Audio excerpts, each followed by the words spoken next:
شاعر بزرگ اصغر گونڈوی جگر کے استاد رحمۃ اللہ علیہ تہجد گزار فرماتے ہیں، نہ میں دیوانہ ہوں اصغر، نہ مجھ کو ذوق عریانی۔ اے دنیا والوں، میں پاگل نہیں ہوں، مجھ کو ذوق عریانی نہیں ہے،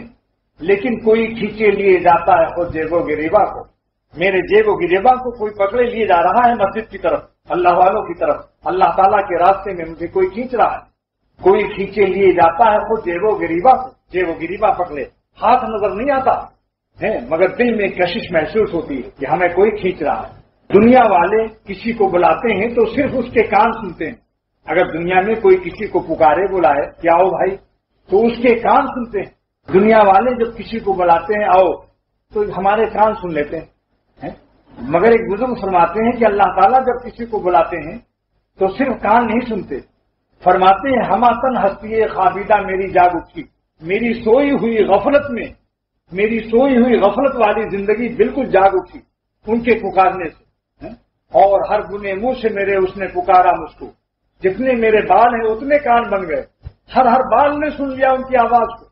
ہر گنے منہ سے میرے اس نے پکارا مجھ کو، جتنے جتنے بال ہیں، دیکھو کتنے بال ہیں انسان کے جسم میں،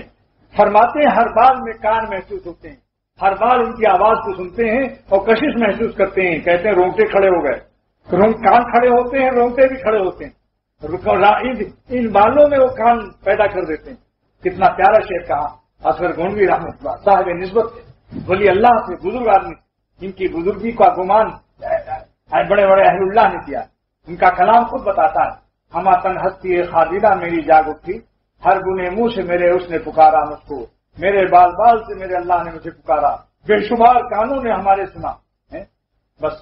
تو اس لیے فرماتے ہیں کہ ہم جن کو چاہتے ہیں اپنی طرف کھینچ لیتے ہیں۔ اس آیت کا عبارت کیا ہے؟ اللہ یجتبی الیہ من یشاء، اللہ جس کو چاہتے ہیں اپنی طرف کھینچ لیتے ہیں۔ جبیون کے معنی جذبن کے ہیں، اشتباہ جبیون سے بنا ہوا ہے۔ اچھا، چنانچہ محدث عظیم اللہ علی قاری نے اللہ کی رحمت کی ہواؤں کو ترجمہ کیا ہے کہ وہ ہوائیں رحمت کی جو اپنے بندوں کو اپنی طرف جذب کر لیتے ہیں، جس کے ذریعے سے۔ اس حدیث کی شرح میں محدث عظیم اللہ علی قاری فرماتے ہیں رحمۃ اللہ علیہ کہ یہ وہ ہوائیں ہیں، یہ وہ ہوائیں ہیں اللہ کی رحمت کی جس کے ذریعے اللہ تعالیٰ اپنے بندوں کو اپنی طرف کھینچ لیتے ہیں۔ تو نفحات کا ترجمہ جذبات سے کیا، جذب معنی کھینچنا، نفحات یعنی جذبات۔ حکیم الامت مجدد الملت مولانا اشرف علی صاحب تھانوی نور اللہ مرقدہ نے اس نفحات کا ترجمہ اپنی کتاب التصوف فی احادیث تصوف میں یہ کیا ہے کہ نفحات سے مراد اللہ تعالیٰ کی وہ تجلیات ہیں جو جس کے ذریعے سے اپنے بندوں کو قریب کر لیتے ہیں، یعنی التجلیات المقربات، وہ تجلی اللہ کے وہ جلوے اور وہ تجلیات جس سے بندوں کو قریب کر لیتے ہیں۔ تین ترجمے ہو گئے، حکیم الامت کے، ملا علی قاری کے، اور تمام مشائخ نے اس کے رحمت کی ہواؤں سے ترجمہ کیا۔ تو یہ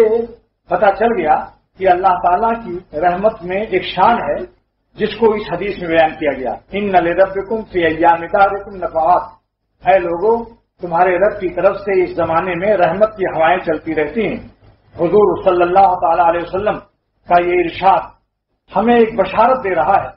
کہ اللہ کی رحمت کی ہوائیں اس زمانے میں چلتی ہیں، ان کو تلاش میں رہو، اگر وہ مل گئی تو بگڑی بن جائے گی، تم الولی اللہ بن جاؤ گے، دنیا بھی بن جائے گی، آخرت بھی بن جائے گی، کبھی تم بدبخت نہیں ہوگے۔ فلا تشقون بعدها ابدا، شقاوت سے پناہ آئی ہے، سن لو۔